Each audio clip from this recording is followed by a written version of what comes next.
Alright, I have a few important questions for you. Do you love animals? Do you like historical fiction, kind of? Do you like animals?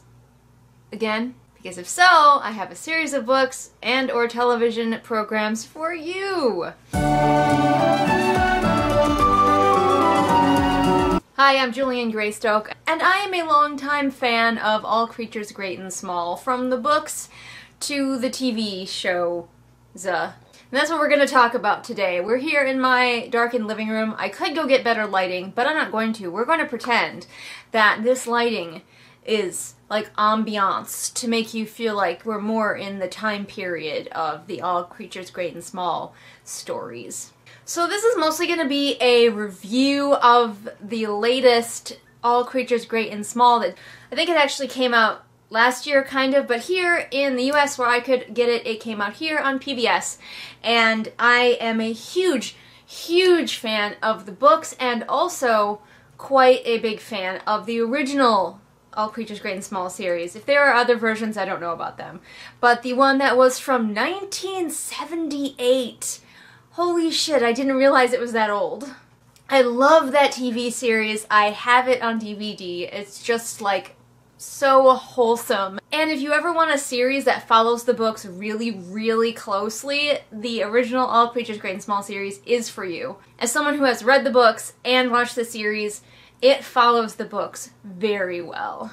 I can't think of a single really noticeable way that it deviates, aside from in like the physical appearance of some of the characters. Like Helen, for example, is supposed to be rather a larger, curvier girl, and she's rather slim and dainty in the series, but I'll forgive that because the actress does an amazing job with Helen. But anyway, we're mostly here to talk about the 2020 series and what I, as a huge All Creatures Great and Small fan, thought of it. And I went into this ready to love it. I wanted to love it. I'm going to be glancing off at my laptop where I have like the information about both series up because I don't have any actors' names memorized or anything like that. If you are completely new and you're still interested in watching this video, All Creatures Great and Small is a series of memoirs by a veterinarian in the Yorkshire Dales in, let me just check the time period here, in the mid-1930s. Back when vets used to make house calls for everything from horses to cats. Some things in these memoirs are fictionalized, like his name isn't really James Herriot, and Darby, where he works, is actually not a real place, but is based on the real place where he did work, and all of the characters are based on the real people. But there is some fictionalization to the stories. He does kind of arrange them in ways that will maybe be more heartwarming or heartbreaking. But yes, it's the story of James Herriot. He moves to the Yorkshire Dales to be a vet. He gets a job working for Siegfried, who is a country vet out there. And it's just his experiences with the animals and especially with the people of this place. The place has like a personality all its own. It's just very beautiful. I want to move there. One of my favorite quotes, I'm just gonna gush about All Creatures Great and Small.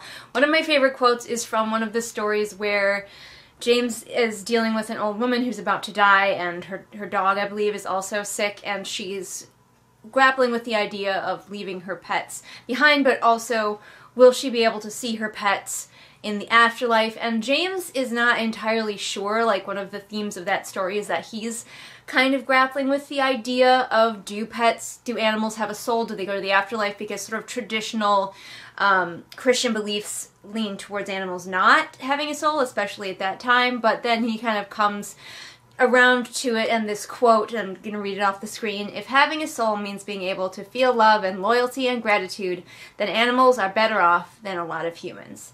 So, okay, now that I'm done, hopefully, gushing about All Creatures Great and Small in general, let's talk about the new series. I really encourage you to go and watch the 1978 series. I know what you're thinking, 1978? Did they even have cameras back then? But it's so good.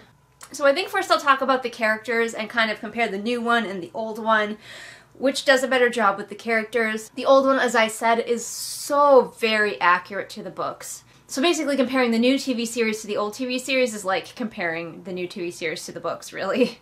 So let's just start with James, the main character, James Herriot, young, intrepid vet who's just out here trying to make a life for himself, trying to fit in this community. A lot of the stories involve him being a fish out of water in this community, and how the people come to trust him eventually, or not. Sometimes he doesn't earn their trust. The original James Herriot, played by Christopher Timothy, he's so good. So it was very difficult to try to go into this and imagine a world in which he is not James Herriot for me, but I tried to be open-minded. Nicholas Ralph did an okay job.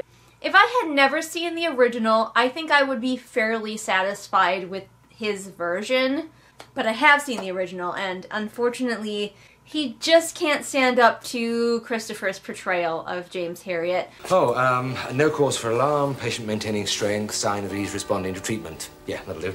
He does get a little bit better as the story goes along. The actor finds his footing a little bit more and kind of gets into the character a little bit more.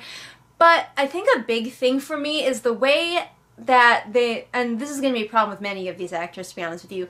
In the original series, when Christopher Timothy would interact with an animal, like, you could see that he loved animals. I could tell that they specifically went in this show to cast people who loved animals, and you can see his eyes light up, his face light up, the way he is around animals, the confidence he has around them is just like you completely buy that he is a vet. And unfortunately, I'm gonna have to keep looking at their names. Nicholas, I think he likes animals. I don't think he dislikes them. I just don't get the same vibe from him that he would be just super happy to just be around an animal. And possibly it's because they had fewer animals. We'll talk about that later, so he has less chance to interact with them, but I just don't get that same feeling of this man loves animals. It's more like this is an actor who doesn't mind animals, and he's pretending to be a vet.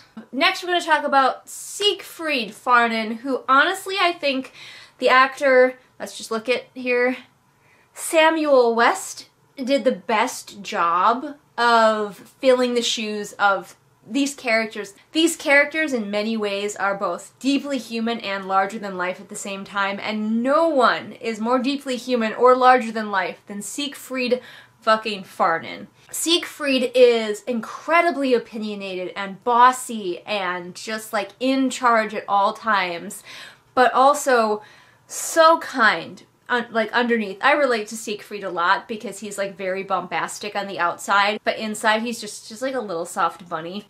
And I think that this actor did a pretty good job of capturing the Siegfried energy. He struggled at times, and he was also a little bit hampered by this script. But honestly, no one could hold a candle to Robert Hardy as Siegfried. Yes? Go quick, we've got an urgent call, Galloway. Huh? Where to? Hewison's place, he's got a horse cast in its stall. Oh, fine. What's all the excitement? Again, a big thing is that Siegfried loves dogs and he loves horses. He's a horse vet primarily, like he would be around horses all the time if he could be. And I 1000% believe that Robert Hardy loves animals and loves horses. And you can tell that Robert Hardy loves animals because he has a huge pack of dogs that is with him. Those are his dogs that are with him in like multiple movies that he's in. Siegfried, the character, I'm gonna call him a character even though he was based on a real person, has a huge, like a pack of dogs in his house, and in the original series they had all of the dogs. In this one they only had one dog and Siegfried barely interacts with him, and that was really, really disappointing. I was like, where's the pack of dogs? Where's all the barking? Very disappointing. And while this new actor captures some of Siegfried's sort of dual personality where he can be very bombastic but also very soft, he just doesn't capture Siegfried's just obvious love of animals. And some of the problem might be that they might be acting across from animals that aren't even there, or acting across from a stuffed animal or something like that, but I just don't see the absolute affection for animals, especially horses, that I was hoping to see from Siegfried. Harriet! Siegfried's bark really is worse than his bite. Underneath it all, he's a good man. Stand up to him. He'll love you for it. Possibly my favorite of all of them, Tristan Farnen. Played in the first series by Peter Davison, who you might also recognize as having played Doctor Who. He is a pitch perfect Tristan. Callum Woodhouse, I'm sorry, Callum, but you can't hold a candle to the original. Tristan is admittedly a difficult person to sort of capture. Very much like Siegfried, he has an incredibly strong personality, but he's very different from his brother.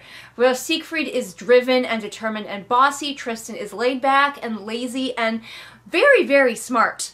But he just doesn't care to apply himself. And in this version, they messed with Tristan a little bit and made it more like, oh, maybe he's got a learning disability or something, and that's why he's, like, struggling in school. OG Tristan could have not been a vet and been fine and happy, but his brother wanted him to become one, so he's like, fine, I'll go to veterinary school.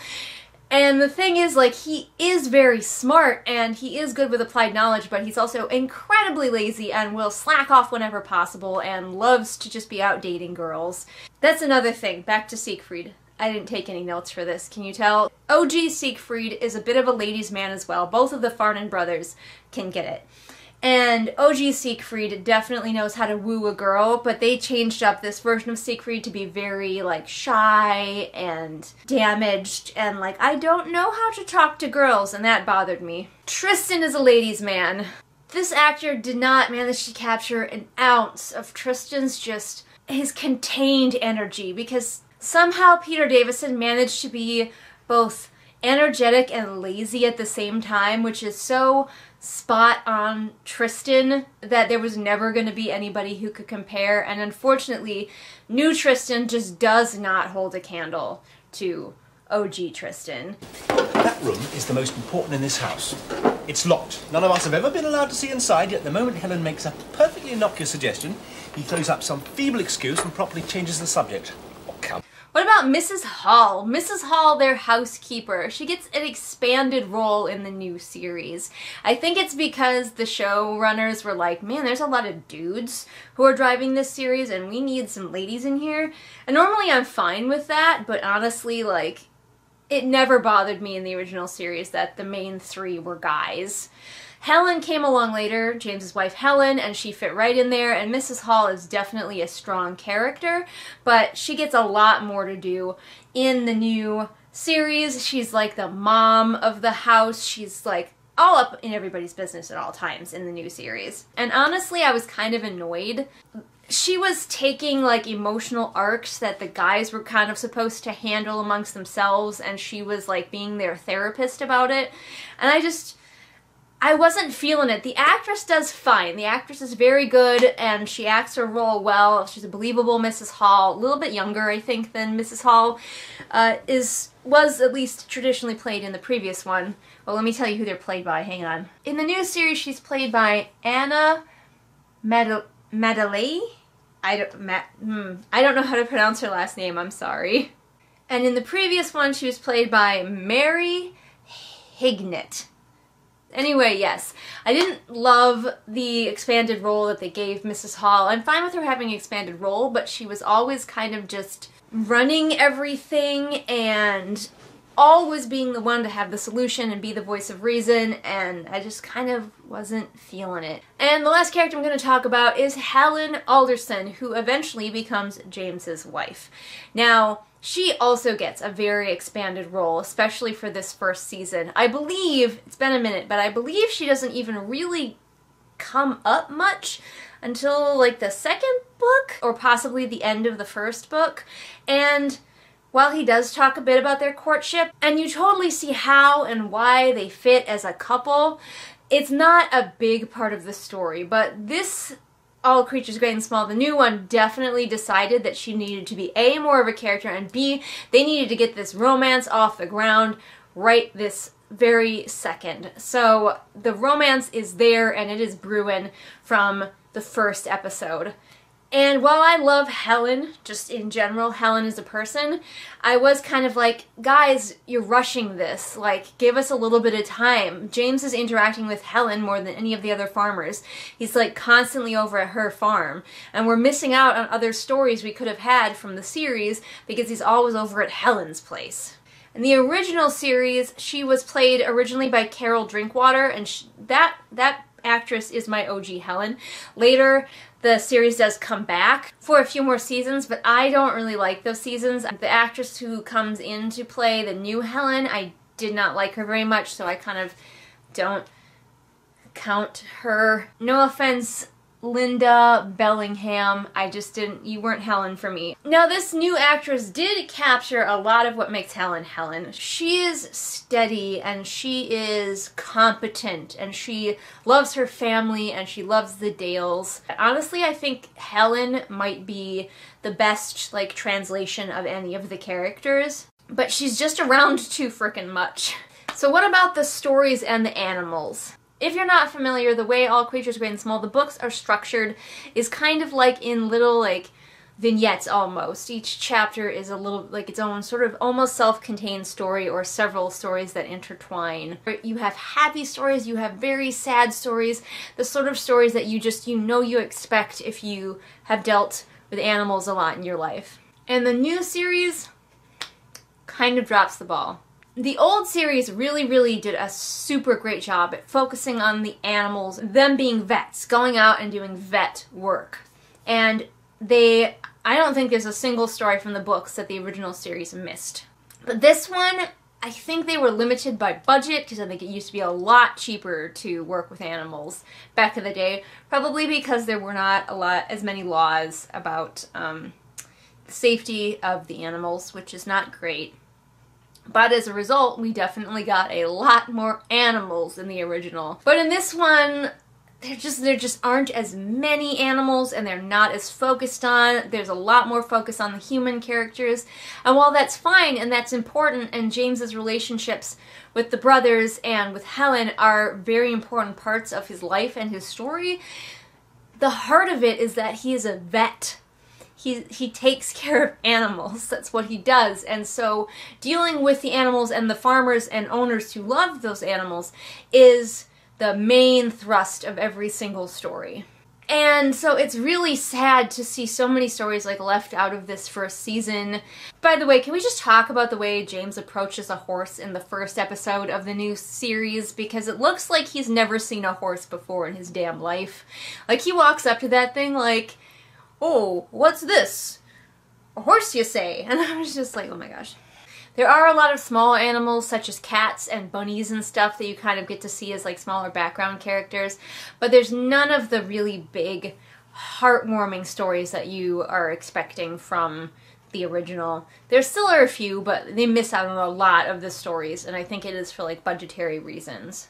The thing I learned quite quickly was to get out of the way of anything that was standing up, whether it was a cow or a horse. But let me just say that while I wasn't terribly impressed with most of the animals and the animal work in this series, there's a Pekingese, famously, in this series. His name is Tricky Woo, and the dog actor who is playing Tricky Woo is like the most amazing little dog you've ever seen in your life. I love him. As all of the other dogs would be like laser focused off screen at their handler who was giving them commands, Tricky is just like 1000% in every scene. That little Pekingese embodies Tricky Woo, and it's great.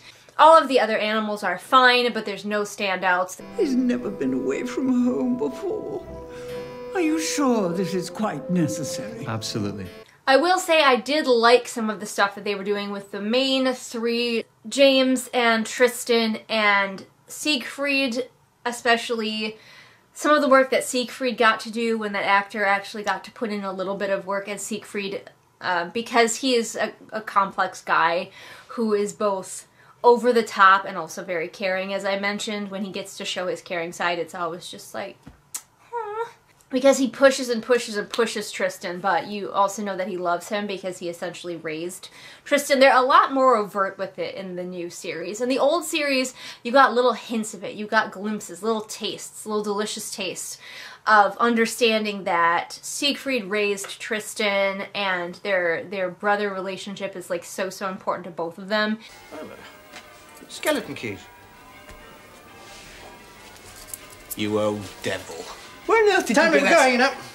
In this one, it's a lot more overt, and by the end, it's downright saccharine, and I didn't love that. But they were also sometimes overshadowed by Mrs. Hall and her weird emotional journey that she was going on. Okay, this video is probably going to be stupidly long, but I wanted to get all my thoughts and feelings out there about the new series. If you are a fan of All Creatures Great and Small, the books, the old series, I still would recommend that you check this one out, if for no other reason than it's more All Creatures Great and Small, and who doesn't want more of that? But then also please go watch the 1978 series. You won't be disappointed. Thanks so much for watching if you made it all the way through this long video. Normally we talk about books and writing here on this channel, and this is kind of tangential to that, right? There is a lot of content on this channel, so if you like me talking enthusiastically about things, feel free to wander around and check it all out. I've been doing this YouTube thing for a minute. And if you want, you can also support me on my Patreon, where for as little as $1 a month, you get exclusive content not seen here on the regular channel, including videos of my animals. So that's exciting. Thanks so much for watching, everybody. I think I've already said that. I'm going to stop talking. I'll see all of you again next time with whatever it is I happen to be doing next time. Bye! Oh, hello. What brings you here to the end of the video? Is it patrons? I bet it's patrons. Patrons like Very Bad Books, Anna, Belle, Patrick, Anne Sophie, Callison, Ray, Artemis, Shelby, Zaire, Jesper, Irene, Scribbling Cat, Savvy, Jenny, Amanda, Lisa, and Sarah. Why, I can't think of a better reason that you would come to the end of this video. My patrons are awesome. If I conferred with our furry friends, man to animal, think of the amazing repartee. If I could walk with the animals, talk with the animals, grunt and squeak and squawk with the animals, and they could talk with me.